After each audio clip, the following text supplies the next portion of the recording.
everyone, welcome to episode 199 of the Book Cougars, two middle-aged women on the hunt for a good read. I'm Emily. And I'm Chris. Happy New Year, everyone. Yes, Happy New Year. This is our first time recording in the new year without a guest. We had Russell for the top 10s of the first episode of the year. Right, which we recorded at the very end of 2023. We try to read as late as we can before we record that episode with him because we're all pretty much 2023. I feel for people who have jobs where they have to pick the top of 2023 in October or something like that. I can't imagine. Yeah.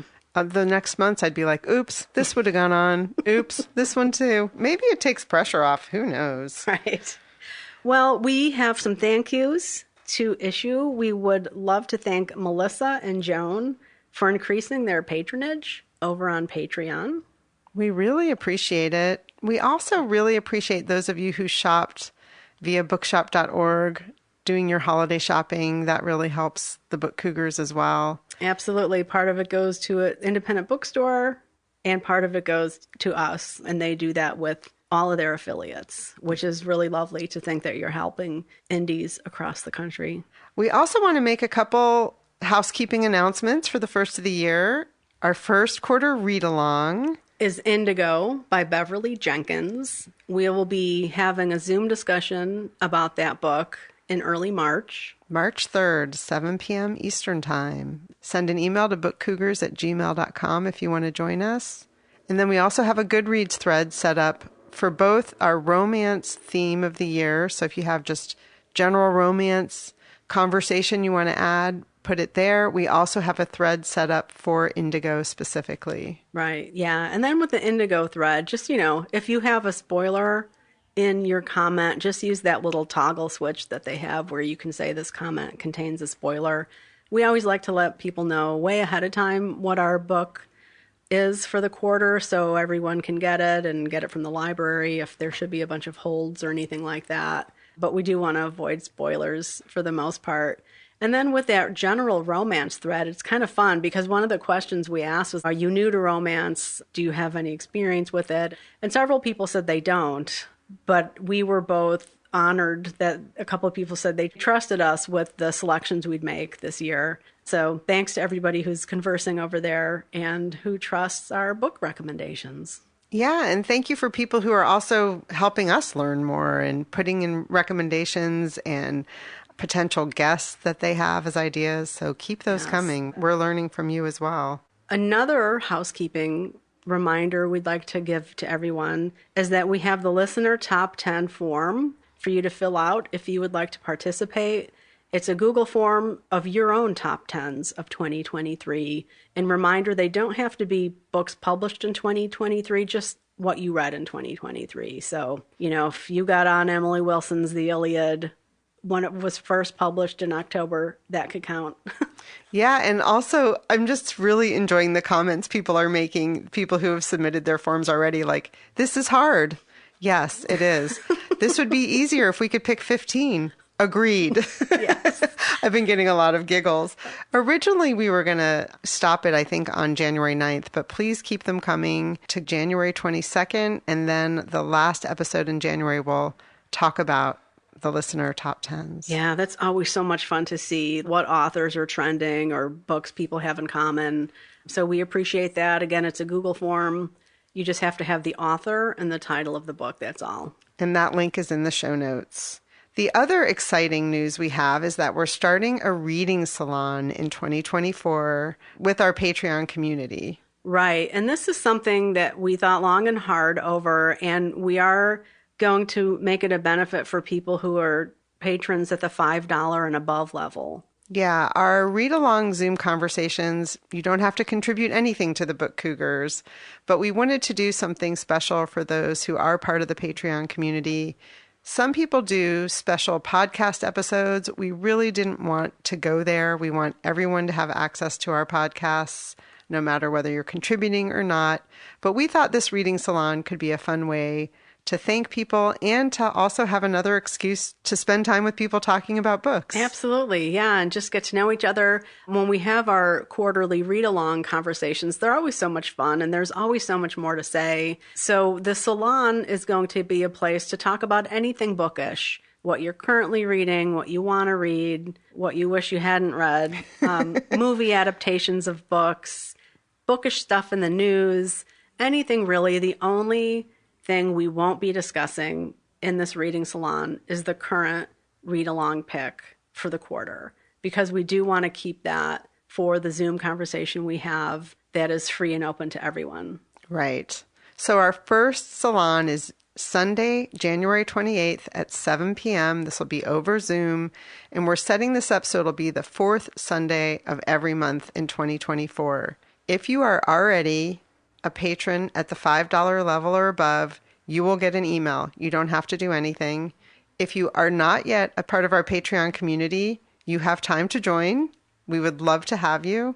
And if you're not interested in any of this, that's fine too. Right. You can always email us and tell us what you're reading. Exactly. Yeah. And social media, we're available pretty much everywhere. So now we are getting into some juicy stuff here.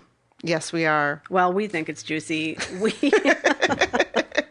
We're going to talk a little bit about our 2024 reading intentions before we get into our regular segments. Yes. My first, Chris, that I do every year at the strike of midnight on New Year's is to set my goal on Goodreads to 52 books. Same. Okay. Yeah. And it's really funny because when I was setting up the Indigo link, it was a couple days before the end of the new year, and Goodreads was just not opening. I would just get the error saying, something went wrong. Oops, sorry. And I think it was everyone, getting on Goodreads and putting all their books for 2023 in. And yes, I'm thinking like, oh, I forgot that one. So yeah, 52 books. I love that because it's a book a week and it helps keep me on pace, which I appreciate. I mean, now since we've been doing the book Cougars, I think I may not need that quite as much, but psychologically, I still like it. Yeah, I like it. It does help me track my reading. And I did something that you talked about when we were reflecting on our goals of 23, which is I did add a shelf for cookbooks, which I love. I also love seeing what my friends on Goodreads are reading. Yes. It really helps me live vicariously in a lot of ways and see what other books are out there. Mm-hmm. I wanted to discuss with you, though, I'm thinking about starting to star books again, which I got away from because it caused me too much stress. Mm-hmm. Do you have thoughts on that? I have been inconsistent with stars this year. For a while, I wasn't doing it, and then I did start doing it with some, and some I don't. I don't know why. I don't really think they matter. I mean, I know they matter to the authors because, of course, you want to see that your book is 4-star or above. And some readers take it very seriously, like they have their own system of how they rank books. I'm up in the air about it, personally. Yeah, I just ranked one for the first time in years now, last night, and it was like back and forth. And I thought, oh, right, this is why I stopped doing this. Yeah. Because I don't think a 3-star review is a bad review. I don't either. Yeah. And I think like sometimes that's how the book hit you. And I think most readers understand that. They understand that a review and a star reading is what that reader felt at that time. Mm-hmm. Even if they took a while to write the review, it was something that happened recently. And like every social media platform, there are people who do bad things on Goodreads, right, who try to tank other authors' works. Most don't do that. Yeah. But, like Emily said, we love to connect with readers there. So you can join our Goodreads group and also send us a friend request too, if you'd like, because that's really a great way to see what everyone's reading. Agreed. Yeah. What else? Oh, I'm going to continue one of my intentions from last year, which is reading Maggie O'Farrell. I have 5 novels left, and I'm hoping she doesn't publish any more this year.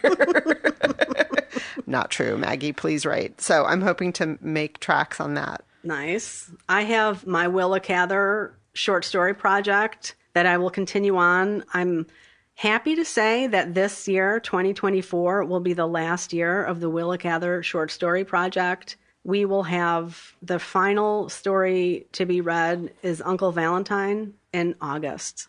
And Chris is writing about that over on her blog, chriswolak.com, and we will link to that in the show notes. I'm starting my own short story project this year. One of my goals is to read from my short story collections, which stare at me from my shelves. So I made a huge stack in my house. And on Monday mornings, for 52 Mondays this year, I'm hoping to read one short story. I'm off to a good start. Good. I'm glad to hear that. And I'm not posting this anywhere, but I am keeping a spreadsheet for myself just to track it. It's kind of a checks and balance. Are you going to talk about them here? Yes. On the podcast? Great. Okay. Wonderful. Well, one thing that I'm going to keep in mind this year is to read a book when I want to read it and not hold it back for some future monthly theme thing or reading marathon or anything like that. I'm going to read it when I want to read it because I just can't stand that feeling of wanting to read a book and you're so excited about it.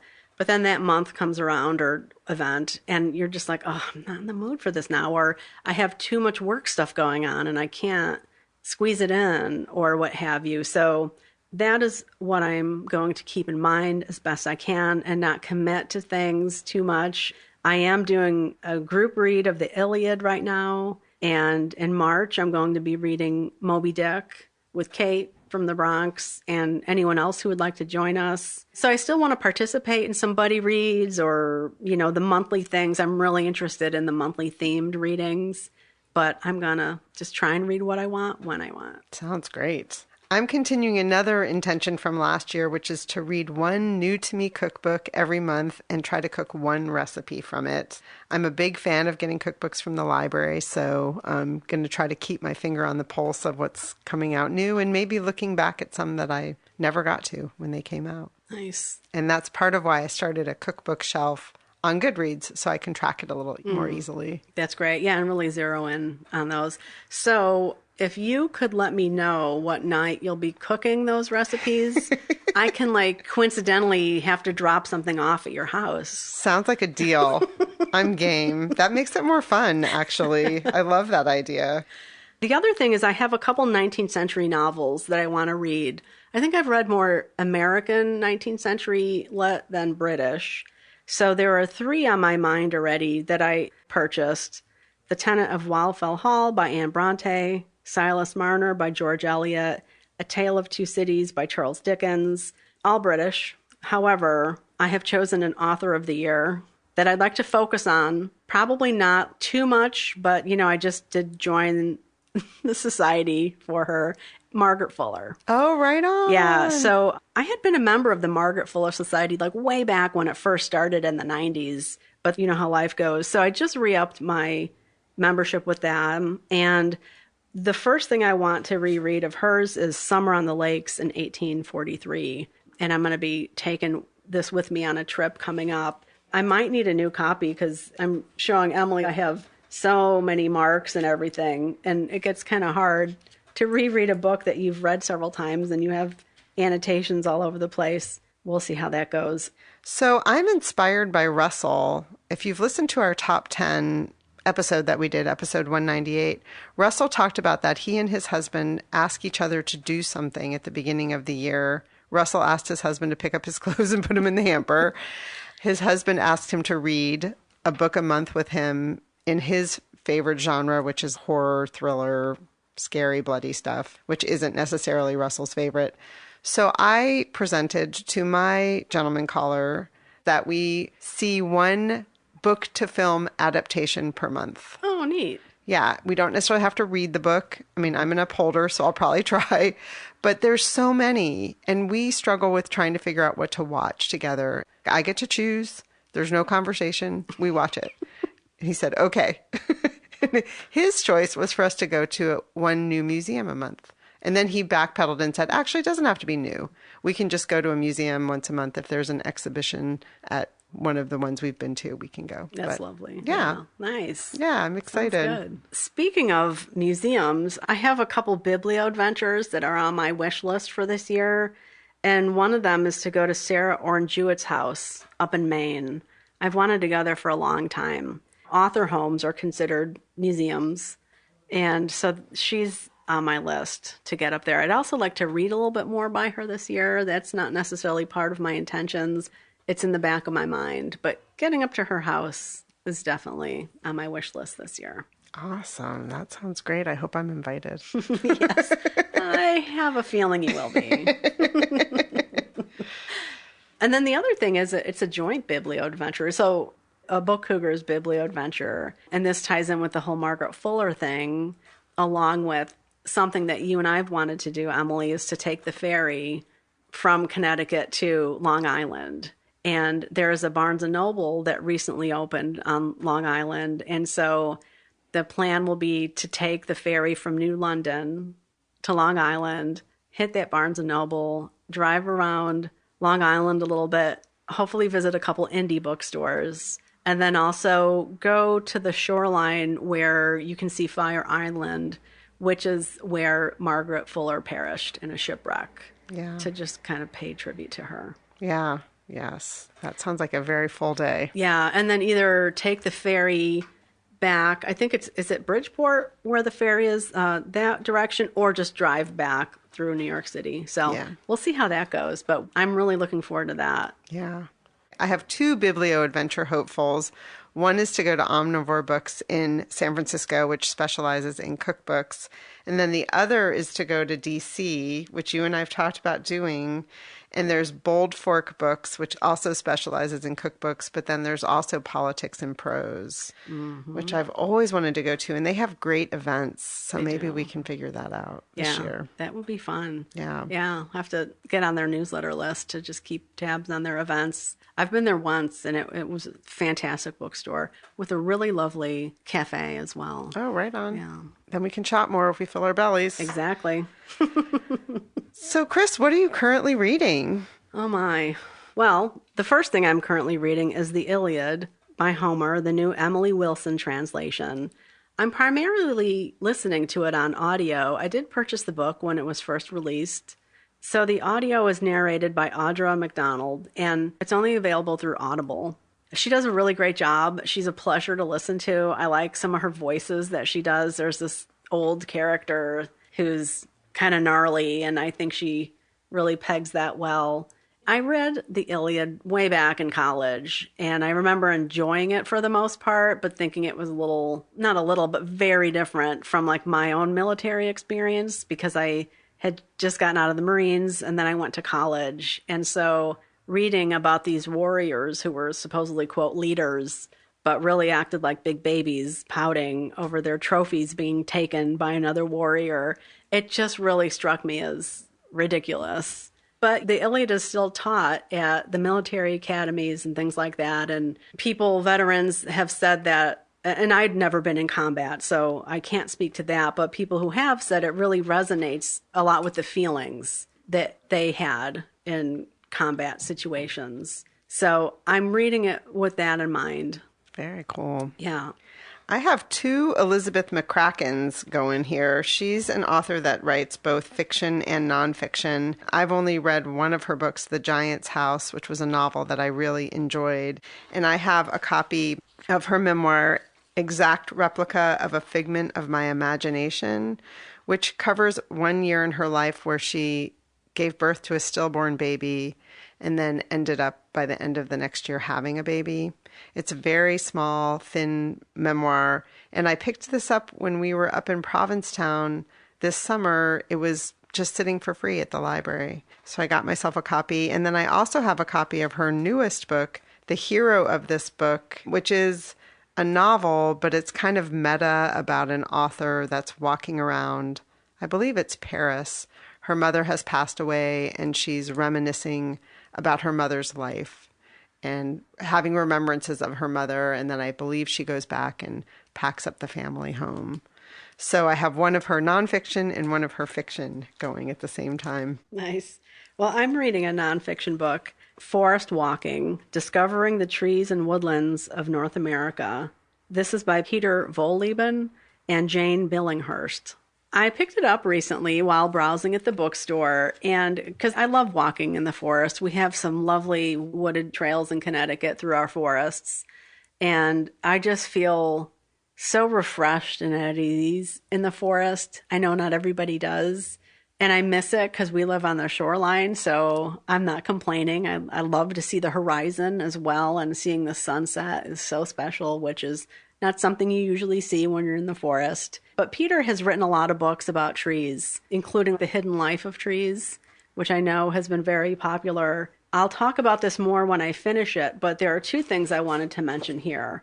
They have a chapter on dressing appropriately, because as people have said, there's no bad weather, there's just inappropriate clothing. He also talks about bug spray and protecting yourself from bugs and stuff like that. And one of the tips is that mosquitoes and bugs like freshly washed hair.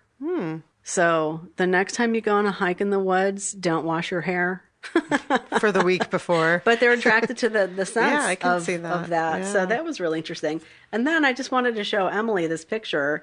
It's a picture of the pileated woodpecker activity on a tree. Oh, so cool. Yeah, we 'cause- have one in our neighborhood right now. Yeah, that's pecking away at a dead tree. And so one of the things they do is they peck a huge hole in a tree, and then eventually owls come and live in that. So he talks about what biologists are calling guilds. It's arrangements of give and take that involve different winners and losers, depending on the day or season, but together they keep the whole system running smoothly.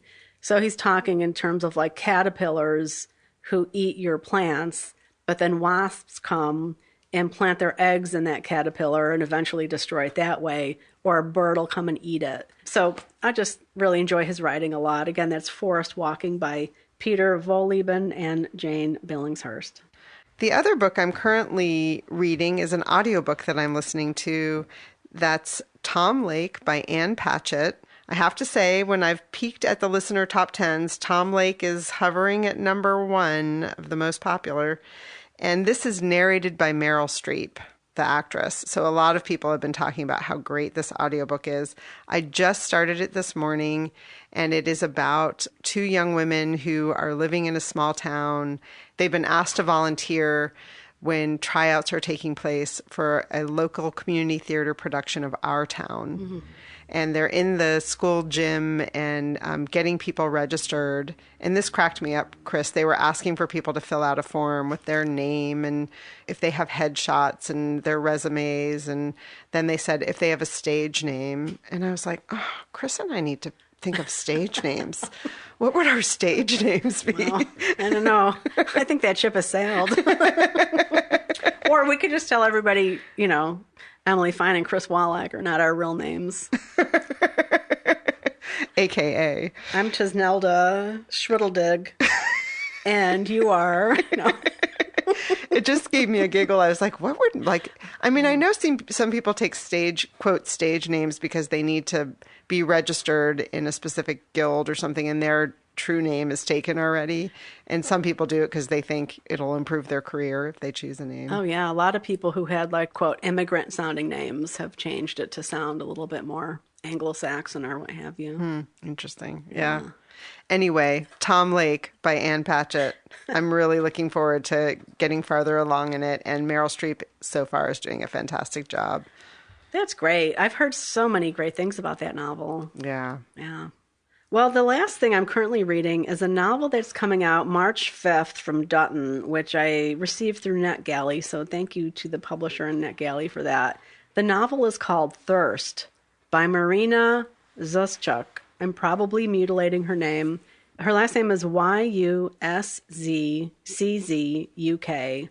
And this is translated by Heather Cleary. It's a vampire novel. This one is part of the trend of novels that are feminist and gothic coming out of Latin America. This is set in present-day Buenos Aires and an earlier time period. I've heard early 19th century. I couldn't help but look up some of the things that were mentioned. So like the cathedral in Buenos Aires was built in the 1790s. And so when one of the characters gets there from Europe, she flees.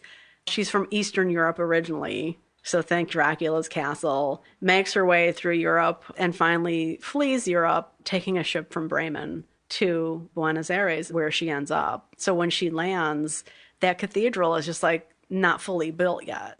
It's set during the 2 different time periods.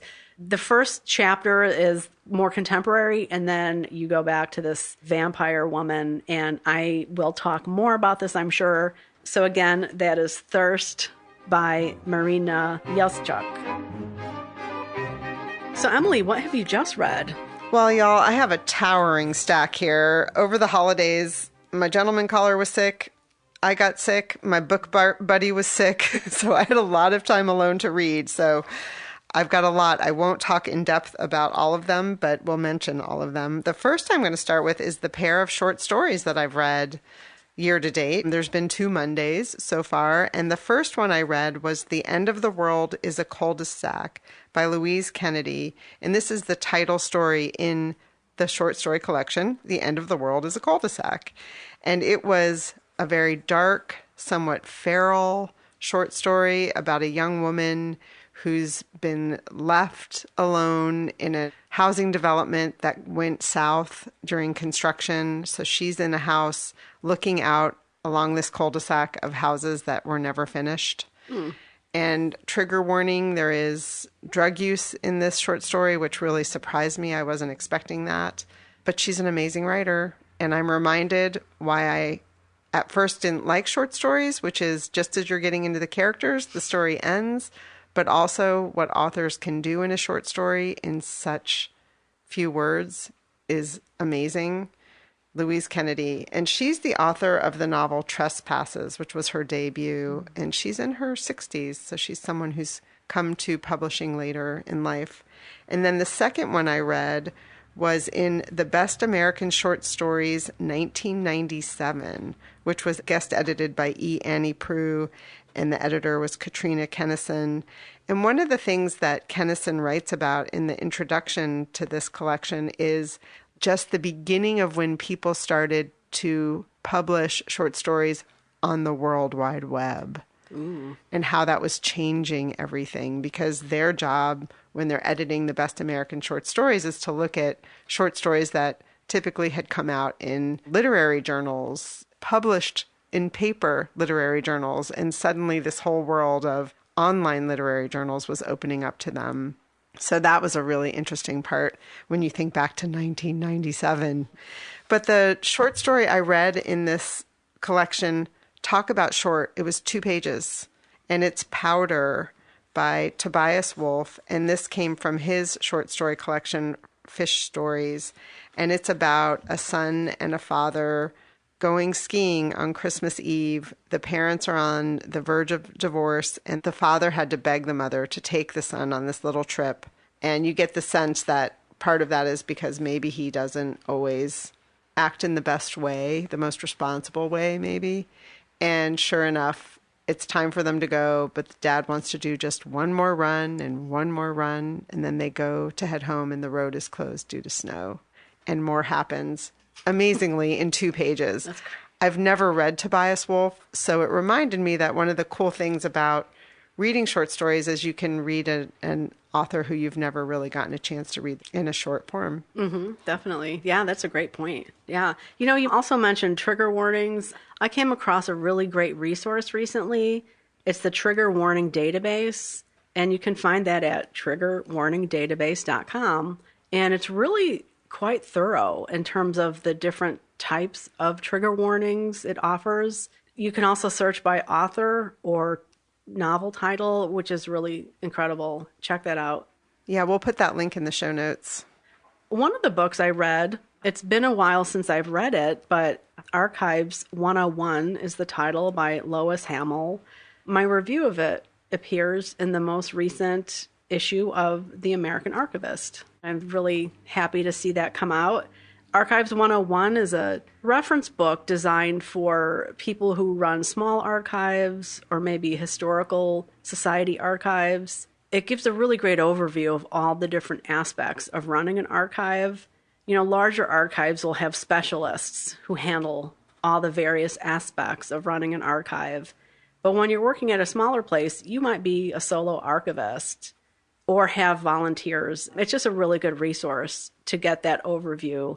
Again, that's Archives 101 by Lois Hamill. It's through Rowman and Littlefield, that publisher that I mentioned. that published one of my favorite books of last year, The Dictionary of the Book.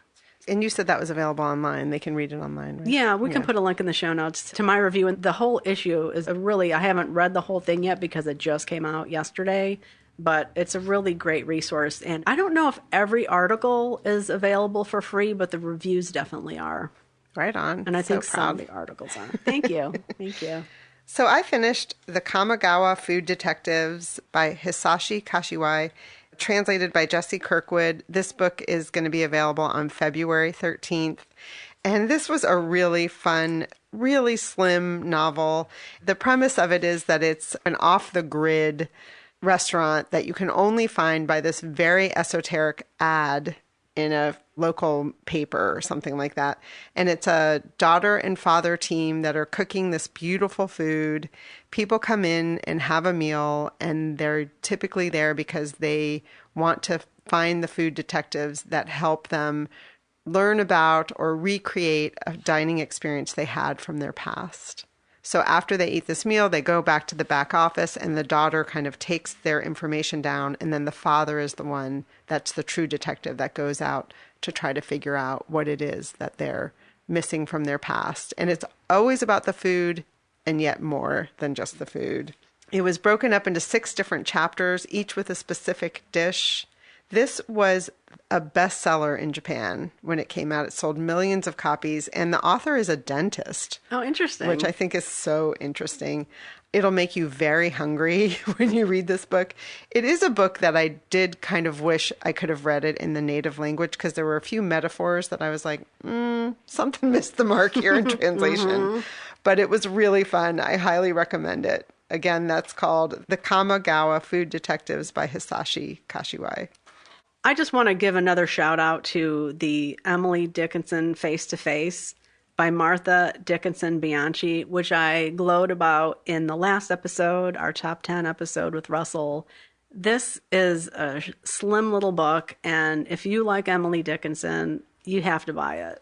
You just do, because it's wonderful. It's written by Emily Dickinson's niece, so it's one of the most intimate accounts we have of things that Emily did or how Emily was.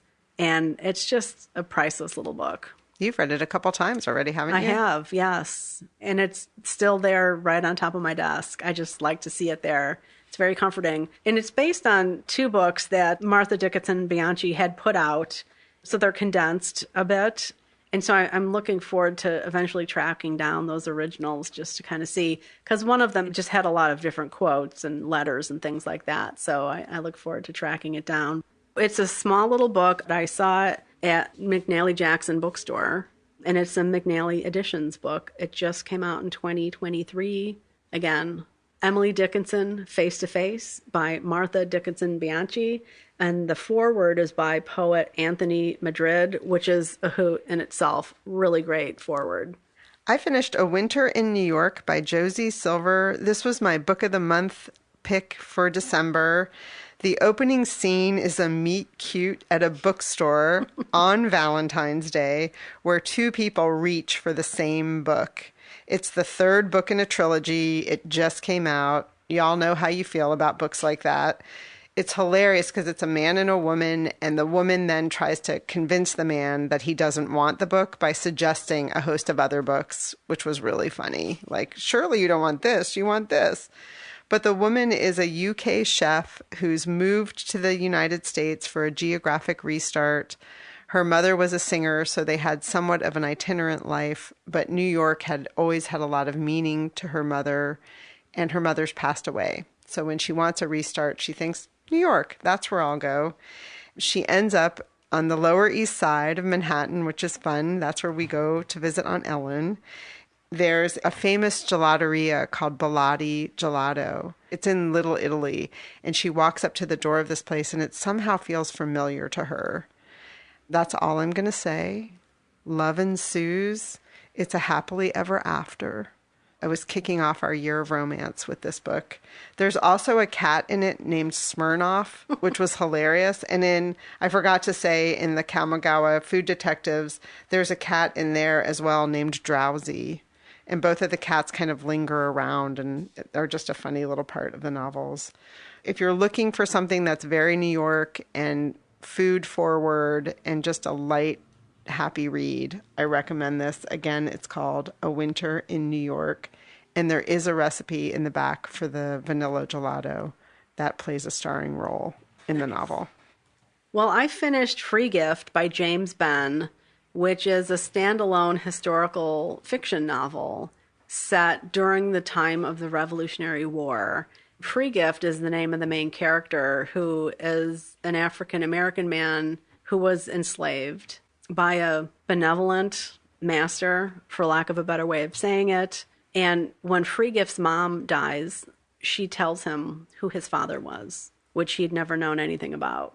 And spoiler alert, a little bit, this is mentioned very early on. It might even be mentioned on the back of the book. I'm not 100% because I read a digital copy. The father turns out to be Benedict Arnold. So she says to him, promise me you'll find him and introduce yourself. So after the mom dies, the man who owned Free Gift emancipates him because the revolution is raging and he's been enlightened that enslavement is bad and wrong, even if you do treat people well. So Free Gift takes off on a raft down the river to deliver some goods to New London. And that's where most of the action takes place. And it's so much, I don't know that much about the Revolutionary War. I think what I've read about it has to do with George Washington and other key players, perhaps. So James Benn, who's great, he writes the Billy Boyle World War II series. He's a librarian by profession, retired now, just does a great job with all the research. So there's a lot of seafaring stuff going on in this book and piratry. I learned so much is how I feel. And I'm in good hands with James Benn. So Free Gift is trying to get to Long Island, where the British are. Benedict Arnold's already gone over to the other side, and everyone in New London hates him. So Free Gift is not telling anyone. Things happen. I don't want to say too much because it's a really wonderful unfolding of things, but I learned a lot about the Revolutionary War, and I would love it if there were a sequel or if James Benn wrote more historical fiction in that time period. We'll have to let him know. I know. Yeah. But it made me want to find a book about the maritime role during the Revolutionary War. So again, that was Free Gift by James Benn. Highly recommend if you're into historical fiction. I read 2 books for my Maggie Farrell concentration, should I say. Chris, I had to get from super interlibrary loan from the local Guilford library. I went up to them and I said, I can't believe there's not a copy of this book here. Maggie O'Farrell is such a famous author. This is one of her children's books. It's called The Boy Who Lost His Spark. They said, I'm surprised we don't have it either. And they got me a special interlibrary loan from Hollins University, which I thought was really odd, but very thankful. And it had this big special cover on it with a special sticker. And they said, you have to come return it back to us at the Guilford Library. And it was a shorter loan. As a matter of fact, I think it might be slightly overdue. But anyway, this is about a family who moved from the city to the country. A new school, a new house, etc. And the little boy is very sad and depressed. And as a matter of fact, the way that she describes depression, I thought was really interesting. He says, he missed their flat, he missed the city, its yellow pools of streetlights, the trams that used to rattle past at night. He felt so low and listless sitting there, as if his insides had been stuffed with damp rags. Wow. I just thought, what an amazing way to describe what depression feels like for a little child.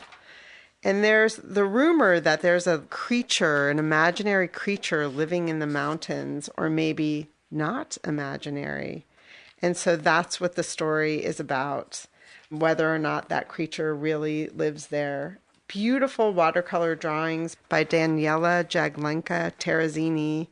If you're looking for reading more Maggie O'Farrell or reading a book too, I think they said it was for young readers 7 and above. I highly recommend this if you can get a copy and or recommend it to your local library. So again, that was called The Boy Who Lost His Spark by Maggie O'Farrell. And then I read one of her novels, The Hand That First Held Mine. This is told from two main character points of view. You're in the 1950s with a woman named Lexi Sinclair, who's living in the English countryside. She's the oldest. Her family has a lot of kids, and she's wanting to get out and get to the big city. And she does. I'm not going to tell you how. And then the other is more present-day London with a woman named Alina, who's living through the haze of having just given birth to a child.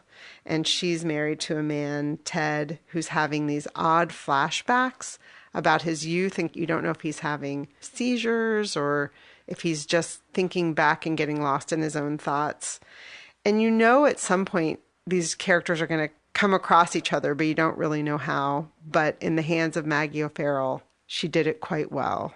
I really enjoyed this novel. It's about love, it's about loss, it's about family and motherhood, evil choices that people make in families, secrets that are kept in families.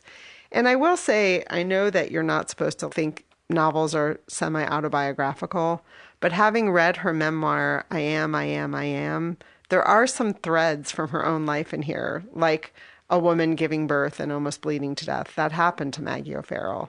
So it was interesting having read her memoir now and then reading one of her novels to see some of those threads.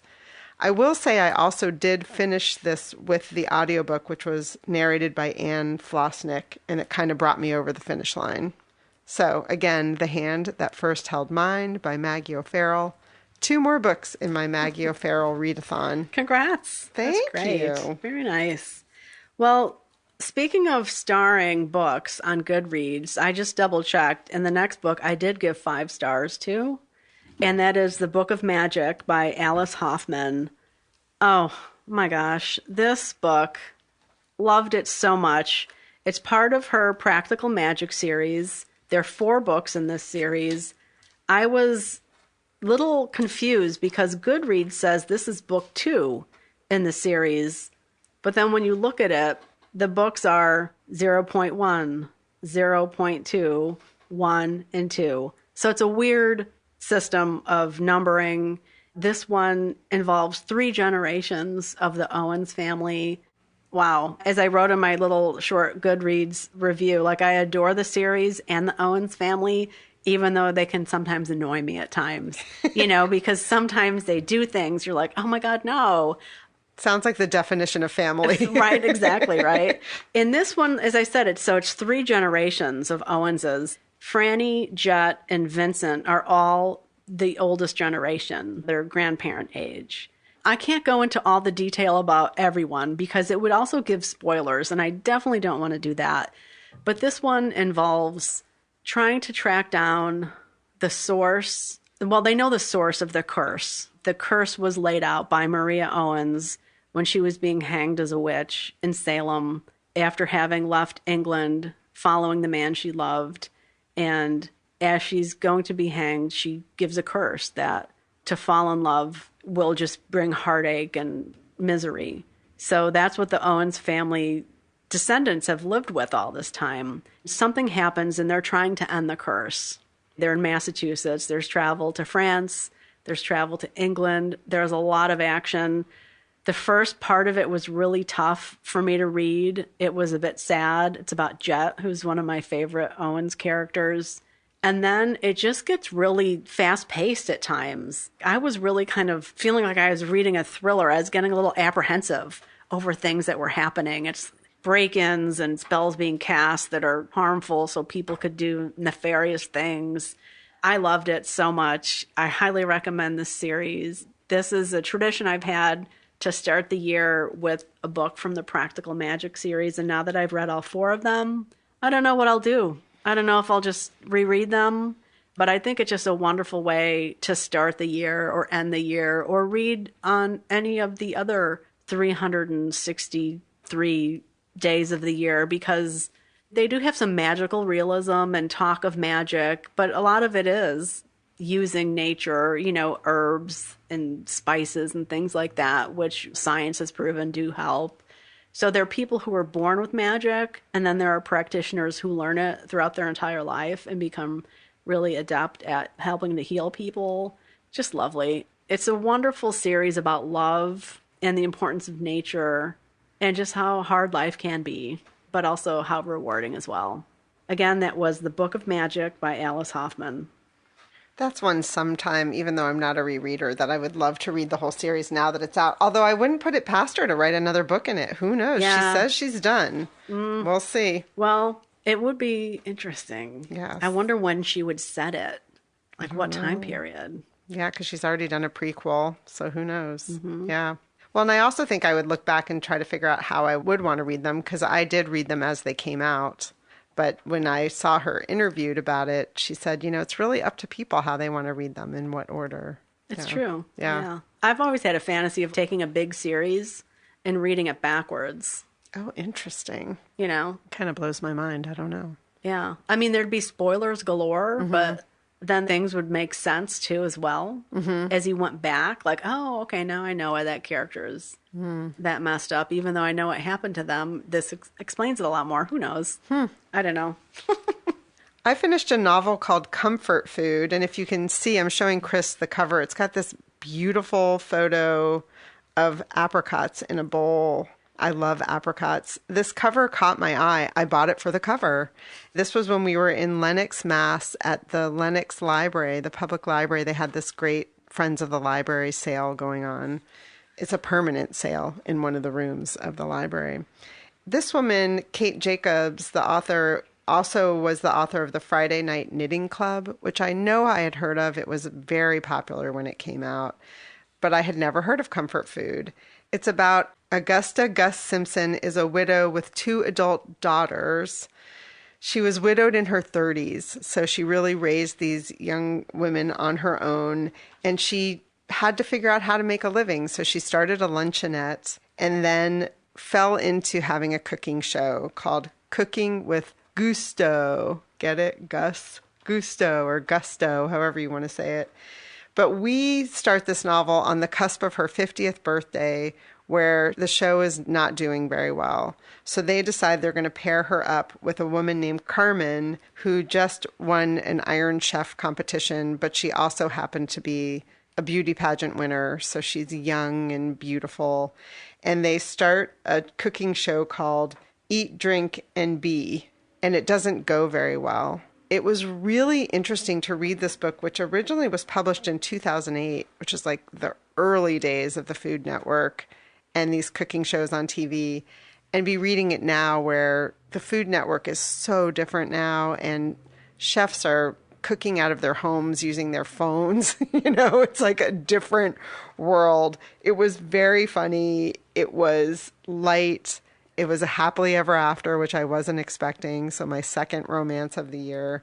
If you like the idea of reading something about someone starring on the Food Network, you'll love this book. There's food and love and mothers and daughters. Again, it's called Comfort Food by Kate Jacobs. I remember when those came out. I was working as a bookseller then, and very popular. Because it was a trilogy. I think the Knitting Club was the Friday Night Knitting Club, and the Comfort Food, I think, was one that came out in the middle of them. Maybe she tried to do something different. Yeah. She hasn't published anything since. The 3 Knitting Club books and the Comfort Food. I did read The Para Method by Tiago Forte, which is, I think, something I mentioned on a prior episode. I just wanted to give it a shout out again, in part because I finished it, but also in part because I think it's a helpful tool. The subtitle is Simplify, Organize, and Master Your Digital Life. And so PARA stands for Projects, Areas, Resources, and Archives.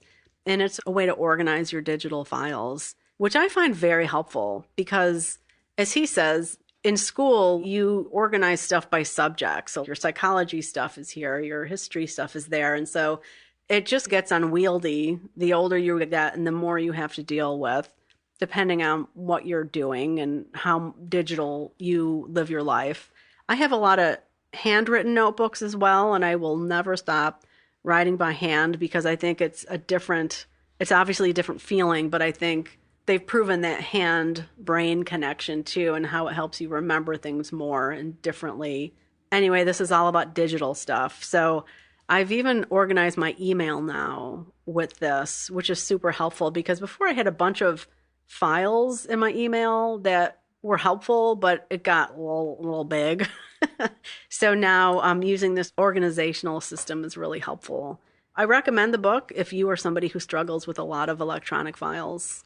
Again, that's The Para Method by Tiago Forte. I finished The Cemetery of Untold Stories by Julia Alvarez. This book publishes on April 2nd. This is about Alma, who's one of 4 sisters. They're originally from the Dominican Republic. They're all living stateside. And after their father dies, they learn that they own property in the Dominican Republic, enough property that it can be split off between them. And Alma chooses what her sisters think of as the lesser property. But her plan is to build a cemetery there. And it's a cemetery to bury her unfinished manuscripts, because Alma is a writer. And so she does. She moves to the Dominican Republic and hires someone to help her create this cemetery. I wanted to read this to you, Chris. This is something that Alma had told her students when she was teaching. If you bring forth what is inside you, what is inside you will save you. If you do not bring forth what is inside you, what is inside you will destroy you. And so that's the premise, is these unfinished manuscripts. Part of the reason she couldn't finish them was because something to do with the story. So then the way she sets up the cemetery is people can only get in to visit it if they tell a story to the intercom that opens the gate. And depending on the story, they will or will not be let in. Wow. So the first person who gets let in is a woman named Philomena because of the story that she tells. And then Philomena, who ends up being hired to be a caretaker there, starts to communicate with the characters in these manuscripts that are buried. It is a fascinating story. When I first read the back cover, which I don't often do, I thought that the characters literally came to life. They don't. They come to life more in a magical realism, conversational way. It was a really good book. She really ties the characters together in an interesting way, as well as the sisters. Alma's sisters have a part to play in the novel, and they come to visit the Dominican Republic. And if you read her novel Afterlife, which was the novel that published prior to this, it's a little reminiscent of that, because the character there lives in Vermont and is a retired professor. So I don't know if it's supposed to be the same person. I didn't go back to see what the character's name was from Afterlife. So maybe I'll report back on that if I do that research. But again, this is called The Cemetery of Untold Stories by Julia Alvarez, available for pre-order now. It pubs on April 2nd. So I read Luanne Rice's forthcoming novel last night.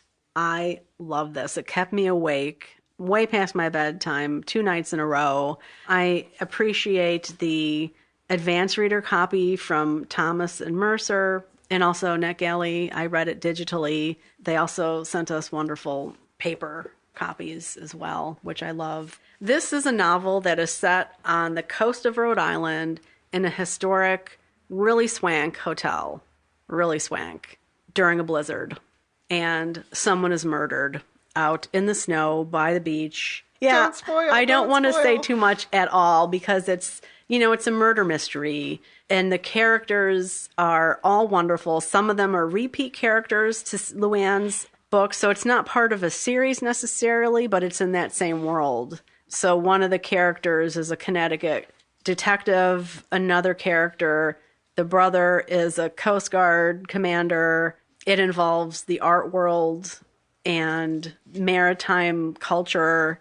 It's set in Rhode Island. There are some scenes in different cities too, or like Hartford is mentioned, New Bedford, Providence, just coastal cities for the most part that you love.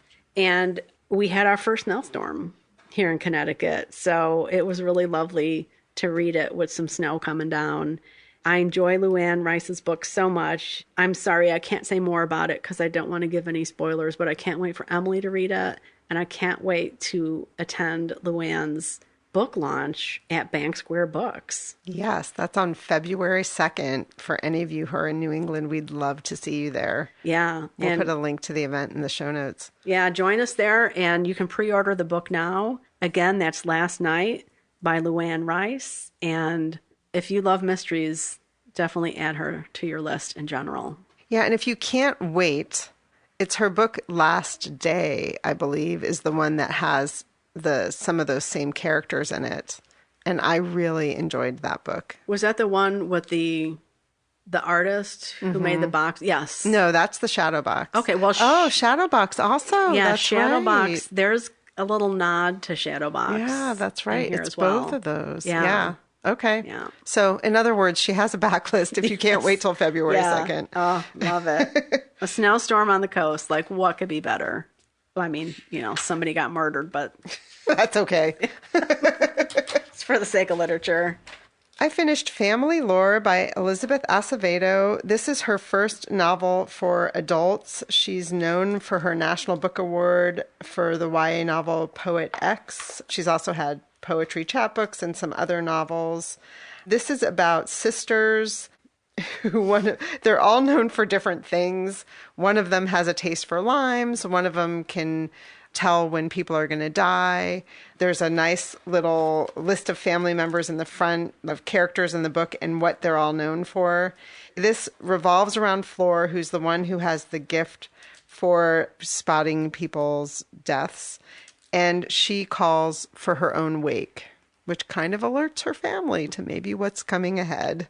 So the book starts out 6 weeks before the wake and goes back and forth from different points of view of the different family members, largely her daughter, who is also trying to interview the different family members, which is part of where the title Family Lore comes from. What is the history of our family and how we got to be where we are and how we interact with each other and how we know things about different family members and absorb it into family lore.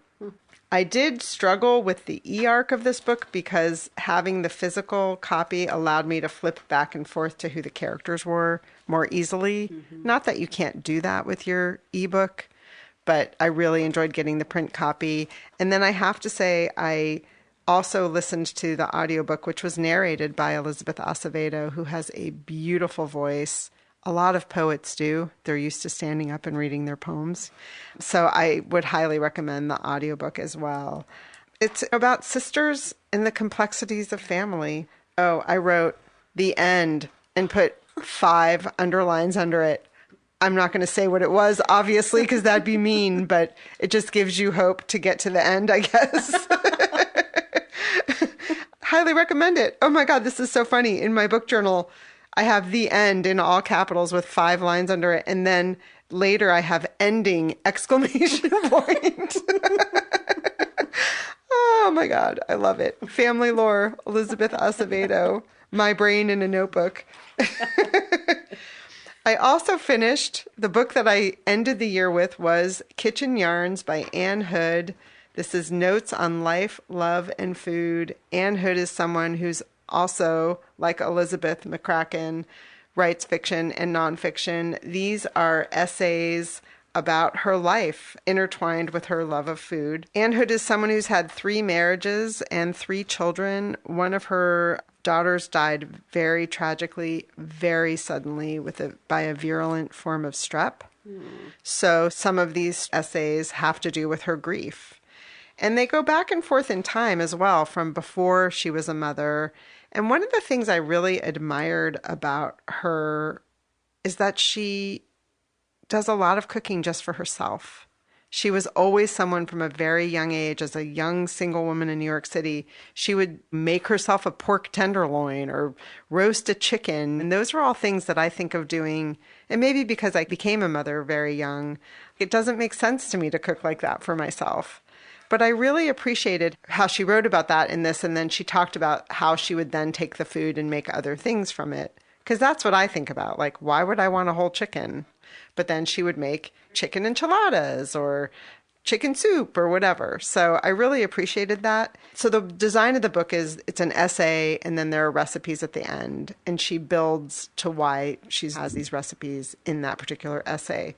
It is not a book that has recipes that would be for people who don't know their way around a kitchen. Okay. They're not super detailed recipes, but they also are not necessarily she recipes either. Like she makes grilled cheese with American cheese. You know, there's one essay where she talks about her love of Thomas's English muffins, which I'm a big fan of as well. Now, her third husband is Michael Ruhlman, who is a James Beard Award-winning writer and chef. So as she's writing the essay about her love of Thomas's English muffins, he's hovering over her shoulder like, you're not really going to put that in the book, are you? So I thought that was really funny. For me, it was very reminiscent of the writing of Laurie Colwin, and she has a nod to Laurie Colwin in here with one of her recipes. I loved these essays. If I could be a food writer, this is the kind of writer I'd want to be. It was the perfect book for me to read on New Year's Eve. Again, it's called Kitchen Yarns, Notes on Life, Love, and Food by Anne Hood. That one goes down. The book I picked up on New Year's Day was a ginormous tome called The Covenant of Water by Abraham Verghese. Listener Jessica is the one who inspired me to do a read-along with her. Cracks us up. On day one, we were like, let's read 175 pages a week. I mean, this is a monster book. Yeah. It's huge. It's over 700 pages. And on day one, New Year's Day, she had read 100 pages. And so we were like, well, maybe we should check back with each other. And then we just decided to plow ahead and read it the first week of the year. And we did. Wow. I can't believe you read the whole thing so swiftly. It's a very readable book. I also did listen to the audiobook. I read hybridly, sometimes listening and reading at the same time. Then I read over the weekend 300 pages just reading, and I had a couple drives, not very many, where I just listened. It is narrated by Abraham Verghese, 30 some odd hours. Impressive. It took him 14 years to write this novel. In the notes, he talks about how his niece asked his mother to tell her about her childhood, and her mother sat down and wrote 150 pages about her youth. So that's where the germ of the idea of this novel came for him. He's a doctor at Stanford, and there's a lot of medical stuff in this book. That was the one part that I found got a little bit long for me. It becomes very important to the story. I'm not saying that it didn't need to be there, but those parts were a little tough for me to read. And it starts out in 1900. A young 12-year-old girl is on the cusp of her wedding day. She's sad. She and her mother get on a boat and take her to Perambul, India, where she's to marry a man, I believe he's in his 40s, who's a widow and has a young boy. And she's a girl, you say. How old is she? She's 12. Oh, my gosh. So you think that I was just heartbroken to start, and it ends up being a beautiful, beautiful story where she doesn't really become his wife right away, which I was pleased about, but she does become the mother to his son, Jojo. And then the story just takes off from there. It goes almost a century. You learn a lot about southern India. You learn a little bit about the caste system. This is a family that has what's called the condition, which means that many of them throughout history have died by water. The condition gets explained as the story unfolds. This is an epic novel. This man's brain is insane. In a good way. In a good way. The one thing that Jessica and I talked about when we did have a conversation about it is that it would have been really helpful to have a character map. But on the other hand, it's not till the very final pages of the book that some of the relationships are revealed. So a character map would have ruined that. Oh, interesting. Yeah. I mean, I think they could have had like a basic character map, but not all the way through. That might have been a little helpful for some of the main characters, because that part got a little bit challenging for me, who's name challenged anyway. But it's an epic, sweeping novel. It takes place in southern India. Oh. The Covenant of Water by Abraham Verghese. There were just a couple quick passages I wanted to read to you, Chris. One of them cracked me up because of something you're going to talk about in Biblio Adventures. Perambul is where a lot of the story takes place, in Perambul, India. Until now, the measure of the years at Perambul has been Easter and Christmas, births and deaths, floods and drought. But 1933 is the year of Moby-Dick. Halfway through the book, Big Amici wants Philippos to ask Koshisar if this Moby-Dick isn't all made up. It's entertaining, but isn't it one big lie? Ask him. Oh, so later there's a part where there's this emergency with a young baby and they're trying to rescue it. And this young Indian boy who's got the baby in his hand says, "The baby ceased its breathing." Philipposa says. He colors as the doctor looks up surprised. Philippos has never been this close to a white person, never conversed in English with a native speaker. He's even harbored doubts that there really is a world where people speak the language of Moby-Dick. Baby having much white, barnacles in his mouth and throat, like whale blubber, but tough, like leather. I harpooned some, and he breathed a little. Then presently it ceased again, sir. So the doctor starts to look at him baffled, like, why is he talking like this, you know? So this character learns to speak English through the reading of Moby Dick, and I believe it was Great Expectations by Charles Dickens. So the other thing that he talks a lot about is water, obviously from the title, The Covenant of Water. He touches slightly on the caste system, but it's not heavy-handed. But I definitely did learn a lot about the history of southern India and the food of India. There's some incredible food in this novel as well. The Covenant of Water, Abraham Verghese. I'm curious to see if this one lands on some people's top 10s for our listener top 10s. We will report on that. I have my eye on that one. Well, you're welcome to it. Big Book Summer maybe or something. I'll take all my tabs out before you read it. Well, how about Biblio Adventures, Chris? Well, I went on a whale of an adventure. I'm sorry, I couldn't resist. So speaking of Moby Dick, the new Bedford Whaling Museum just had their annual Moby-Dick Marathon that they have at the beginning of every year in January. And Emily and I had been signed up as readers, I think. I don't remember how many years ago now, but a snowstorm hit and we weren't able to make it, unfortunately. So this year I was fortunate enough to win tickets from their Instagram account for the Seamen's Bethel. The main marathon is set in that big room with the scaled ship. Do you remember that one we visited? Mm-hmm. So there's a speaker at one end of the room at a podium who's doing the reading, and then everyone's sitting along the sides and standing along the sides. They have chairs, and you can stand as well. I kind of hung over a railing a little bit with my book when I first got there, and that's wonderful. And so you sign up to be a reader, and it's not like you read an entire chapter. I don't know how many pages it is, but it's wonderful to hear so many different voices read. I just enjoy that so much. That's one of my favorite things about public marathon like that. So when I arrived, they had just started chapter 3, which is one of my favorite chapters of the whole book. It's when Ishmael meets Queequeg, and it's just a wonderful chapter. And I asked the woman who was standing next to me, what chapter is it on? And so she told me, and so we, sitting there reading, and then she eventually left to take a seat that had opened up, and somebody came in and asked me, what chapter are they on? So it's really fun. And everybody has their own editions that they bring. There is one main edition that they read from, I believe. But that was one of the joys of the day, was seeing so many different editions of Moby Dick, from people's ratty old mass market book that's falling apart to these beautiful leather-bound editions that also looked, in some cases, quite old and well-loved. I don't remember the last time I saw so many people walking around with books in their hands. That wasn't at like a bookstore or library. How fun. Yeah, it was really wonderful.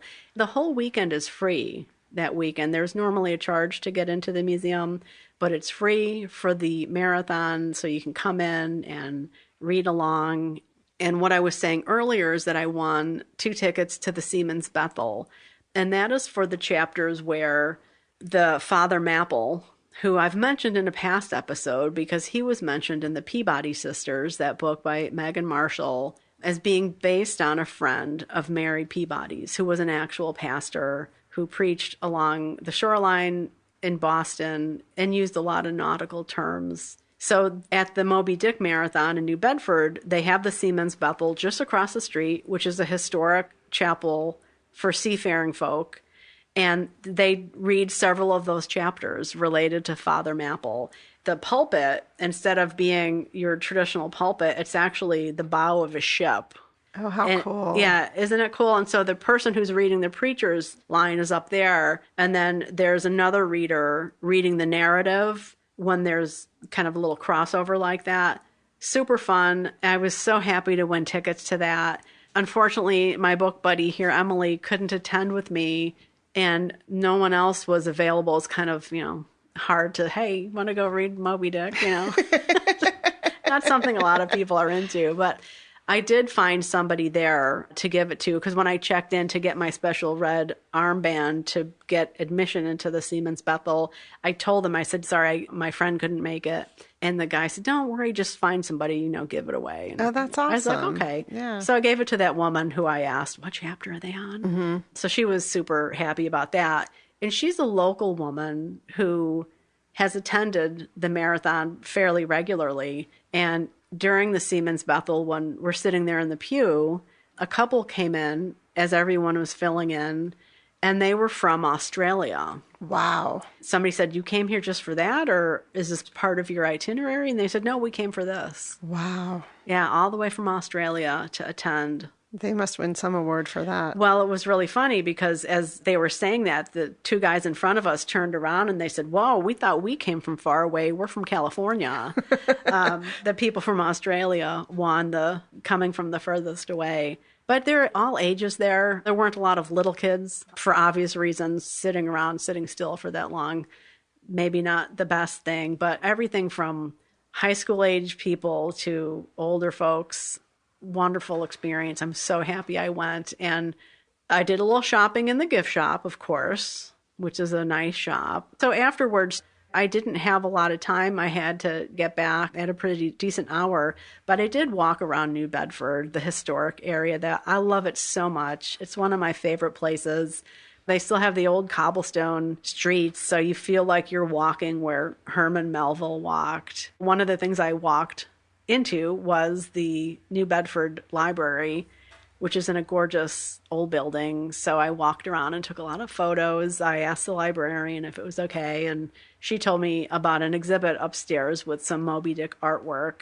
So that was neat. Had a wonderful day. I missed you. Oh, so sad. I had such FOMO because you posted some pictures as you were doing it. Yeah. And it was like, oh. Well, what was fun too was that I had shared a story from the New Bedford Whaling Museum on Instagram of one of their employees doing a video on training for the Moby-Dick Marathon, like, holding the book and doing wrist movements and practice flipping the pages and practicing pronunciation and leg lifts and stuff. Wonderful, really well done video. And as I was leaving the museum to walk over to the Bethel, I left a little bit early because I just wanted to get some fresh air and be outside for a little bit. So I thought, I'll take a picture of the museum's front, right? And as I'm taking the picture, the guy from the video walks out. And we made eye contact. And I was like, you're the guy from the video. He's like, oh my gosh. And you look like you're a reader, because I had my Moby-Dick in my hand. So we walked to the Bethel together and chatted a bit. And I just told him how lovely that video was. And he's like, I'm so glad you enjoyed it. And I told him I won the tickets. It was just nice to connect with him. Drew is his name. I don't know if I said his name. Everyone there is so nice and friendly. There were a lot of people who looked like they were alone. And then there were groups of people, like groups of 2s and 3s and that kind of thing. So if you ever want to go to a Moby-Dick Marathon, I think this would be a great one to go to. You can stay somewhere in the area, or if you just come in for part of it, there's a parking garage just down the street, and parking is free in New Bedford on the weekends, even in that parking lot, which is really nice. Yeah, we'll put links in the show notes to the museum. Yeah, so Moby-Dick's going to be my book of the year. I plan on doing a buddy read in March, and then in July is the readathon at the Mystic Seaport Museum. That's always July 31st because it ends on August 1st, which is Melville's birthday. And they do that read-along on a whaling ship, the Morgan, which is the last existing wooden whaling ship in America. You have to start a hashtag because I've already run into Moby-Dick and the Covenant of Water. You had Dante and a doily. So think of your hashtag and we'll all start hashtagging it. Well, as one of my friends said, Chris, what's up with all the dead white men? You like yourself some dead white men. It's okay. Such a good time. So I had 2 earbud adventures. Thank you to 2 of our listeners. Anne in Austin told me about Donnell Ryan, author of Queen of Dirt Island, on NPR Book of the Day. Thank you so much, Anne. I talked about that when I was talking about the novel on our Top 10 episode. And then Jessica recommended that I listen to an interview with Erin French, the cookbook author of Big Heart, Little Stove. And that too was NPR Book of the Day. And I forgot about that podcast. It's really short. It's like 7 to 9 minutes. And they interview an author really quickly about their book. So thank you to both of you for pointing out those conversations. I really enjoyed them. And then I had one couch biblio adventure, which was Catherine May's book club, where she talked to Diane Henry about her cookbook, Roast Figs, Sugar Snow. It was really interesting because Catherine May, she's never talked to a cookbook author before, but Diane Henry, her cookbook is all about venturing out and traveling to these cold climates and how they cook their food and how we cook differently in the winter. And so they had a really fun conversation. I enjoyed it. Now, I will say on our BookTube channel, we talked about this cookbook and we showed the cover and we were comparing what we thought was the UK cover to the American cover. And actually what we were comparing was the newly released version of the cookbook to the old version of the cookbook. So there is a new copy of this book that was just published, updated 20 years later with new recipes, or I think added recipes, not new recipes. So again, that's Diane Henry's Roast Figs, Sugar Snow. It was a fun, wintry conversation. Nice. Well, one of the couch biblio adventures I had was watching Mars, the adaptation of the Andrew Weir novel. I love that movie so much. I haven't read the novel. Yeah, I haven't either, but that's a good one for us to put on our book to movie adaptation. Yes, that's a good one because I actually think Jim would enjoy reading that novel, but we'll watch the movie and see if he wants to read the novel. Yeah, so it's such an inspiring story. Yeah. And then the other biblio adventure I had was the Iliad discussion. We had a Zoom conversation, and there are a couple of Book Cougar listeners with that. Not that like it's an official Book Cougars event or anything.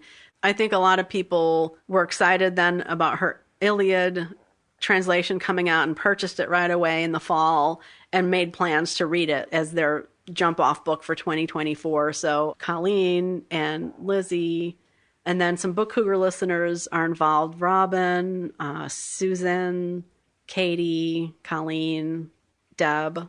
It was just a fun conversation. And we thought we'd just talk a little bit about how it was going for us to start with. Emily Wilson has a hugely detailed introduction that has a ton of spoilers. If you've never read it before, you don't like spoilers, it is helpful to listen to because it does give you a lot of information about how to read the poem. She also has a translator's note, which is one of the best I've ever read about rhythm in poetry. And then in relation to translation, using words of certain lengths to get that rhythm. Wonderful, wonderful. So the conversation was great. Anyone is still welcome to join. We're mainly meeting up via Instagram. We have an Instagram chat with that. One of the things I was interested in is even just like a particular word. So I listened to this a lot, as I mentioned earlier on this episode. But one of the words that struck me was that I don't remember who was being called this now, but there was a man, one of the main characters being called a womanizer. I was like, womanizer? Like, what does a womanizer mean in the context of a culture where women are enslaved and property? What does a womanizer mean? That was interesting to me. And then you get into the whole translation thing as well. I should just back up and say one of the reasons people are so excited about Emily Wilson's translation, and she points out in a video that I watched that she's not the first woman to translate the Iliad. There was a woman prior who had done that. But that so many of the translations, and the standard ones that are used in classrooms a lot, would translate and this is not the whole reason why she translated it by any means. This is just something that stuck in my head, was that when a woman was being translated, earlier translator would just use words like whore or slut or something derogatory about a woman, when she was like, wow, according to the original, she was a slave or some other status, which really changes your understanding of what's going on. So really appreciate her introduction explaining that. There's a wonderful video too that we'll put in the show notes with her reading both the English and then reading in Greek the opening of the poem. Brilliant, brilliant. She has to just be a fantastic teacher. Yeah, I'm sure. Yeah, she brings it to life so well. If you are interested in joining that, reach out to bookcougars@gmail.com and we can put you in touch with that Instagram group.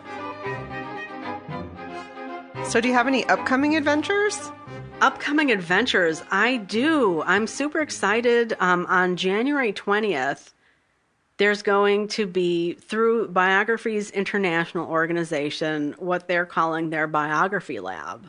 And this is Saturday, January 20th. It's kind of an all-day thing, like I think 10 to 5 or something. It's online, and non-members can participate as well. It's $60 if you're not a member, free if you are a member of Bio, as it's called, or if you're a student, it's also free.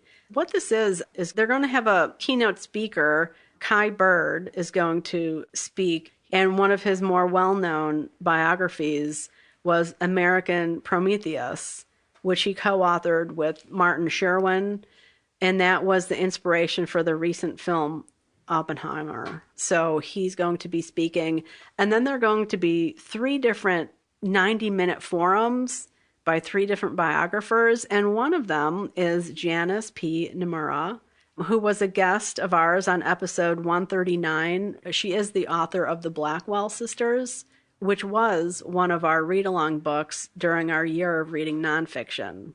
And the topic of her forum is nasty women making a good story out of bad behavior.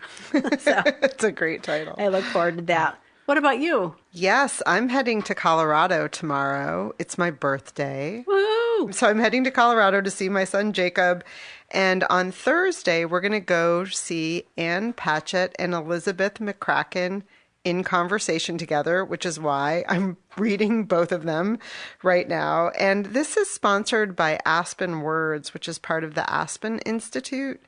The Aspen Institute is a kind of like a think tank around big ideas, and they bring people there, particularly in the summer for these big events. But Aspen Words is a separate part of the organization that focuses on literary things. They have a literary award. Right now, the long list is out. When I was researching this, I found out that Adrienne Broder is their executive director, who's a novelist, and one of her novels was one of Russell's top 10 this year. So I thought that was interesting. Aspen Words was founded in 1976, and over the course of the winter, they offer Aspen Words, which is a 4-part series. And Abraham Verghese is going to be one of the authors. I bought my son and daughter-in-law the 4-part series, and I have a fantasy of flying back for each one of them, but we'll see how that goes. I'm starting out with the first one, which is Anne Patchett and Elizabeth McCracken. Very excited. That will be exciting. I can't wait to hear about that. Yeah. How about upcoming reads? I have one, which is Erasure by Percival Everett. Percival Everett was one of the authors that Russell recommended to us as a book that he was looking forward to reading, his new book, James, which is coming out this year. Erasure is a novel that is the basis for the new movie coming out called American Fiction. And it's about a Black man who is a serious literary novelist, but is told that his writing's not Black enough.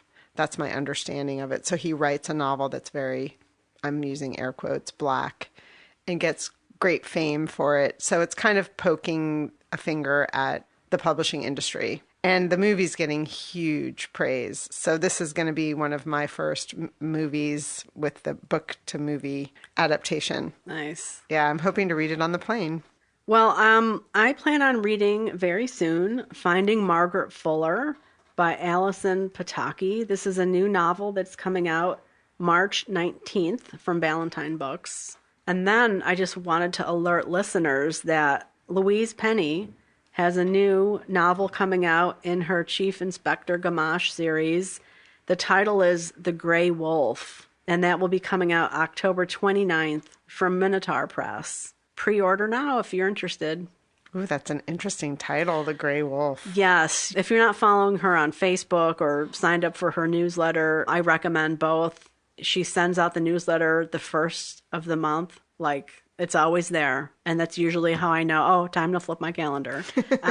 But she said on Facebook that a lot of people were commenting about The Gray Wolf and that they really liked the title and that she would maybe eventually give a little hint about what it was referring to. So we'll see. Something to look forward to. Yes. All right. Wow. Well, we thought if it was just the two of us, it'd be a pretty short episode, but nope. Lots of books. We did some reading, folks. We did some reading. We hope that you are off to a good 2024 reading year. We wish you lots of happy reading. Thanks for listening to The Book Cougars with Chris Wallach and Emily Fine. We'll be back again with another episode in 2 weeks. Until then, come chat with us on social media, Goodreads, or email us at bookcougars@gmail.com. If you'd like to help support our podcast, please tell others about us, leave a review wherever you listen, and consider becoming a patron. Even $1 a month is a big help. Learn more about that on our website, bookcougars.com, where you'll find the show notes for this and all of our past episodes. Thanks, everybody. This episode was edited by Pat Keogh Sound Design.